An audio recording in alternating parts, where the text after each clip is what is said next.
ஐயா ஐயா big pass என்னையா பண்றீங்க ஐயா? எனக்கு ஒன்றும் புரியலையா என்ன நடக்குது வீட்டுக்குள்ள? ஐயா வீட்டுக்குள்ள வர்ற எல்லாருமே வீட்டுக்குள்ள இருக்க அந்த 8 பேரை போட்டு இந்த அடி அடிச்சுட்டு இருக்காங்களே. அப்ப வீட்டுக்குள்ள வர்ற அந்த 8 பேர் ஒயில் கார்டா இல்ல உண்மையா ஒயில் கார்டான்னு கேக்குறேன். ஏன்னா ஒயில் கார்டு ரவுண்ட் மாதிரிலாம் இருக்குது. ஏதோ ஒயில் கார்டு ரவுண்ட் மாதிரி உள்ள வராங்க, உள்ள வந்து இந்த 8 பேரை போட்டு அடி நடிக்கிறாங்க, அடிச்சு அவங்கள மொத்தமா டவுன் பண்ணி இவங்க 8 பேர் மேலே ஏறி போற மாதிரி காட்டிட்டு இருக்காங்க. என்னையா நடக்குது?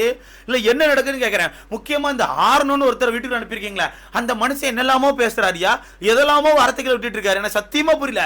இது என்ன ட்ரை பண்றீங்க? சும்மா கடைசி நாட்கள்ல டிஆர்பி கிடைக்காது, இந்த மாதிரி ஏதாவது பண்ணாதான் டிஆர்பி கிடைக்கும்னு சொல்லி முடிவு பண்ணிட்டீங்களா? ஆனா நீங்க நினைச்ச மாதிரி ஒரு சம்பவம் நடந்துச்சு. ஹாட் ஸ்டார்ல 2 லட்சம் பேர் நண்பர்களே, 2 லட்சம் பேர். எனக்கு தெரிஞ்சு சௌந்தர்யாக்கான அந்த ப்ரொபோஸ் டைம் தான் கடைசியா 2 லட்சம் வியூஸ் வந்துச்சு. இப்போ பார்த்தீங்கன்னா காலில் இருந்து 1 லேக் வியூ அப்படி ஸ்டெபிளா உட்காந்துருக்காங்க. ஆடியன்ஸ்னா வெறுப்பாய் போய் உட்காந்துருக்காங்க போல. 1 லேக் வியூ அப்படி ஸ்டெபிளா இருக்குது. அந்த ஆர்னோக்கான என்ட்ரிக்கு அப்புறம் வீட்டுல ஒரு சம்பவம் பண்ணாம ப்ரோ 2 லட்சம் வியூவர்ஸ் அப்படியே 2 லட்சம் வியூவர்ஸ் அப்படி ஸ்டெடியா உட்காந்து பார்த்துட்டு இருக்காங்க. ஆக்சுவலா வீட்டுக்குள்ள வந்து நம்ம ஆர்னோ தர்ஷா குப்தா இந்த 2 பேரும் ஒன்னா தான் வந்தாங்க.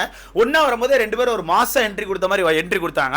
மாசா என்ட்ரி கொடுத்த மாதிரி நினைச்சிட்டு ஒரு என்ட்ரி கொடுத்தாங்க. நினைச்சிட்டு ஓகேவா இல்ல தர்ஷா குப்தா வந்து எல்லாருக்கும் கை கொடுத்து ரொம்ப ஜாலியா பேசிட்டு இருக்காங்க.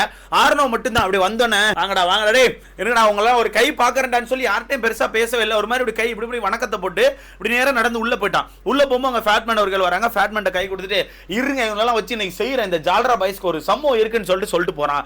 சொல்லிட்டு போறவங்க எல்லாரையும் கூட்டு லிவிங் ஏரியால உட்கார வைக்கிறான். லிவிங் ஏரியால உட்கார வச்சு என்ன பண்றான் நேக்கா தர்ஷா குப்தாவை ஃபர்ஸ்ட் பேச சொல்றான். ஏன்னா தர்ஷா குப்தாவுமே ஆக்சுவலா நான் ரோஸ்ட் பண்ண போறேன்னு சொல்லிட்டு தான் வந்திருப்பாங்க. அப்ப தர்ஷா குப்தாவை தான் ஆக்சுவலா ஃபர்ஸ்ட் பேச சொல்றான். தர்ஷா குப்தா எடுத்தோடனே உட்காருங்க உட்கார்ந்தாச்சு. நான் வெளியே போனோன்னு எங்களாம் ஜாலியா இருந்திருப்பீங்க, வேற லெவல் ஜாலியா இருந்திருப்பீங்க. நான் ஒண்ணுமே பண்ணல அழுதுட்டு இருக்கேன்னு சொல்லி என்ன குத்தி வெளியே அனுப்பிட்டீங்களே, அதெல்லாம் மாத்துறதுக்கு நான் இங்க வந்திருக்கேன். இதுக்கப்புறம் நான் பழைய தர்ஷா இல்ல புது தர்ஷா அவங்களெல்லாம் வச்சு செய்ய போறேன் அப்படின்ற மாதிரி பயங்கரமா பேசிட்டு இருந்தாங்க. நான் ஒரு மாதிரி பார்த்துட்டு இருக்கேன். நெருப்பு மோட ஆனா ஒரு மாதிரிப்பட்ட மோடா இருக்கான்னு சொல்லிட்டு பார்த்துட்டு இருக்கேன். அக்கா வந்தோடனே யார் அடிக்கலாம்னு சொல்லி பார்த்துட்டு இருந்தாங்க. எடுத்த அடுப்புல முத்துக்குமரன் தான் செலக்ட் பண்றாங்க. முத்துக்குமரன் என்ன முத்துக்குமரன் நான் போன பிறகு பின்னாடி ஓவரா பேசுறீங்க. நான் ஒன்னும் பண்ண மாட்டேன் எதுவும் பண்ண மாட்டேன், இனி வந்து மட்டும் என்ன பண்ண போறேன்னு கேக்குறீங்க. நீங்க என்ன பண்ணிட்டீங்க எனக்கு தெரியும் முத்துக்குமரன், நீங்க கடுமையா பண்றீங்க. நீங்க ஒரு கேம் பண்றீங்க தெரியுமா, வேற லெவல்ல பண்றீங்க. அந்த மாதிரிலாம் கேம் என்னால பண்ண முடியாது. நான் எனக்கு என்ன முடியுமோ அதான் பண்ண முடியும், நீங்க நினைக்கிற மாதிரிலாம் என்னால இருக்க முடியாதுன்னு சொல்லிட்டு எதுக்கு அடிக்கிறாங்கன்னு தெரியல பிடிச்சி போட்டு அடி அடிச்சுட்டு இருக்காங்க. அப்போ அந்த இடத்துல இதை ஒன்று சொல்றேன் பாருங்க.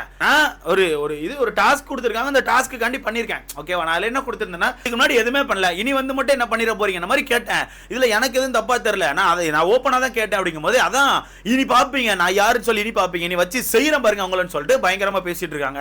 இதுல நம்ம கண்ணம்மா விட்டுக்காரு, அதான் நம்ம பேர் அருண் அவர்கள் எழுப்பிட்டு அருண் என்னையா சீரியல்ல இருக்கிற மாதிரியே இருக்கியா, சீரியல்ல இருக்க மாதிரி நடிச்சுக்கிட்டே இருக்கியா, வீட்டுக்குள்ள எப்பயா உண்மையா இருக்க போறேன், கடுமையா நடிப்ப போடுறியா நீ அப்படின்னு போட்டு அருணை போட்டு பொழந்துட்டு இருக்காங்க. அருண் முழிக்கிறாப்புல நான் என்ன பண்ணேன் ஐயா நான் என்ன பண்ணேன்னு சொல்லி அருண் முடிச்சிட்டு இருக்காப்ல. இப்படி நடந்துட்டே இருக்கும்போது சைட்ல விஜய் கொஞ்சம் கிண்டல் பண்ண ஆரம்பிச்சான்.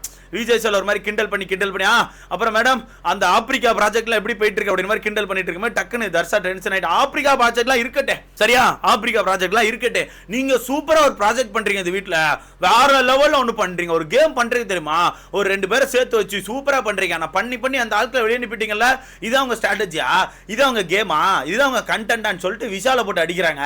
விஷாலுக்கு என்ன பண்ண தெரியாம ஒரு 10 நிமிஷத்துக்கு திக்கு முடிச்சிட்டு இருந்தான் ஓகேவா.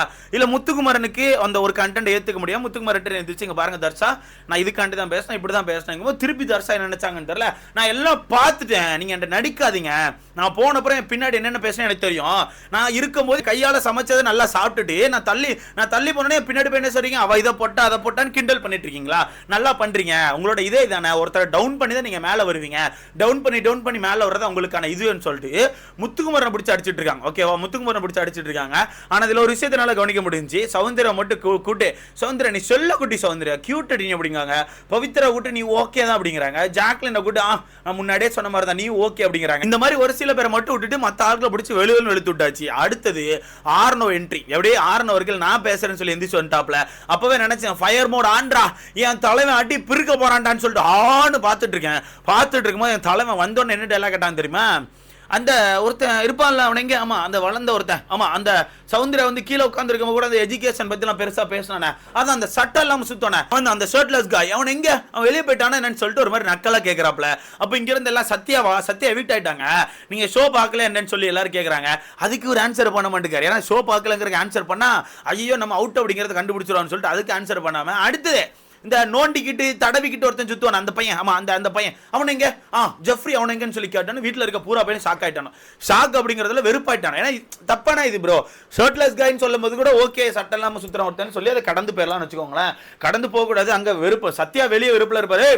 ஆடா நீ வெளியே ஆடா 1v1 போட்டு பாத்துக்கலாம் அப்படின்னு சொல்லி வெறுப்புல இருப்பாரு. 1v1 வந்து நான் கேம்ல சொன்னேன் நண்பர்களே, பப்ஜி, ஃப்ரீ ஃபயர் அந்த மாதிரி கேம் சொன்னேன், தப்பா நினைச்சுக்காங்க சரியா.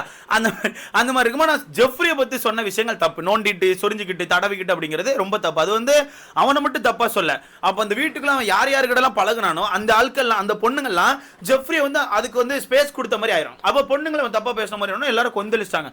வார்த்தையை பார்த்து யூஸ் பண்ணு, இந்த இடத்துல எப்படி வார்த்தையை யூஸ் பண்ணுமோ அதை மாதிரி பார்த்து யூஸ் பண்ணு, தேவையில்லாம வார்த்தையை விடாதுன்னு சொல்லிட்டு பொத்துன்னு எல்லாரும் எந்திரிச்சு அடிக்க ஆரம்பிச்சாங்க. அடிச்சா எனக்கு ரைட்ஸ் இருக்குங்க, நான் அப்படித்தான் பேசுறேன், எனக்கு ரைட்ஸ் இருக்கு. நான் கேட்பேன், இவ்வளவு நாட்கள் நீங்க பேசிட்டு இருந்தீங்களா, நாங்க வெளியே உட்காந்து கேட்டுட்டு இருந்தோம், நான் பேசுறேன், இப்ப நீங்க கேளுங்க. இது வந்து எனக்கு என்ன விஷயம் தெரியுதுன்னா, இவன் வெறுப்புல இருந்திருக்கான், சரியான வெறுப்புல இருந்திருக்கான். டேய் என்ன வெளியே அனுப்பிட்டீங்களாடா, ஒயில் கார்டா நான் வருவேன்டா, வந்து உங்களை அடிச்சு விடுவேன்டான்னு சொல்லிட்டு காண்டில் இருந்திருக்கான். இப்போ இந்த வாய்ப்பு கிடைச்சோன்னா என்ன பண்ணேன்னு தெரியாம கொந்தளிச்சிட்டு இருக்கான். கடைசி எல்லாரும் சேர்ந்து அடிக்க ஆரம்பிச்சான். முத்துலாம் சொல்லிட்டான், முத்துலாம் வெறுப்பாயிட்டா, உட்காரையா இதுக்கப்புறம் இப்படி பேச மாட்டேன்னு சொல்லி நம்ம இந்த இடத்துக்கு ஒரு மரியாதை கொடு, மரியாதை கொடுத்து பேசு. ஸ்டேஜில் வச்சு சேதனை சொன்ன ஞாபகம் இருக்கா, நீ அங்கேயே தான் பண்ண, இங்க நீ மரியாதை கொடுப்பனா சொல்லு, நான் உட்காரலாம் உட்கார முடியாது அப்படின்னு சொல்லிட்டு அடிச்சோன்னே. அதுக்கப்புறம் நான் மரியாதை கொடுத்து பேசுறேன்னு சொல்லிட்டு தலைவன் கொஞ்சம் பம்மிட்டான். ஆனா பம்முனவன் கரெக்டா பம்முனான்னு கேட்டா வாய்ப்புகள் கிடையாது. வீட்டுல எனக்கு வந்து ஒரு 2 பேரை பிடிச்சிருக்கு, ஒரு 2 பேரை பிடிக்கல அப்படிங்கிற ஒரு கண்டென்ட் நான் கொடுக்கணும். அந்த கண்டென்ட்ல நான் வந்து 2 பேர் பிடிச்சதை நான் முத்துக்குமரனையும் தீபக்கண்ணையும் கூப்பிடுறேன்னு சொல்லி 2 பேரையும் பிடிச்சி வச்சு ஏதோ டைட்டில் இருக்கு கையை தூக்குவாங்கல்ல அந்த மாதிரிலாம் ஒரு சீனை போட்டுட்டு இருந்தாப்ல. இந்த 2 பேர் தான் எனக்கு பிடிக்குன்னு சொல்லிட்டு அந்த 2 பேரும் பார்த்துட்டே இருந்தாங்க. இவ்வளவு நேரம் இப்படி பேசிட்டு பின்னடா கை தூக்குறியான்னு சொல்லிட்டு பயங்கரமா முறைச்சிட்டு இருந்தாங்க. அதுக்கப்புறம் பேசிட்டே இருக்கும்போது சௌந்தர்யா நீ சூப்பர்மா, வேற லோல பண்றமா, முக்கியமா இந்த விஷால்கன் அந்த டாஸ்க்ல 45 நிமிஷத்தை அப்படியே இந்த என்னன்னு சொன்ன தெரியுமா, இல்ல நான் சிரிச்சிட்டமா செதறிட்டமா அப்படிங்கும்போது அங்க இருந்து சௌந்தர்யா ஒரு கவுண்டர் கொடுத்துட்டு இருக்காங்க. ஏன்னா இவன் எடுத்த எடுப்புல சௌந்தர்யா நீங்க பண்ணதெல்லாம் நான் பார்த்தேன்னு சொல்லி சொன்னேன். இங்க இருந்து சௌந்தர்யா நான் உங்களெல்லாம் பார்க்கவே இல்லை அப்படிங்கிறாங்க.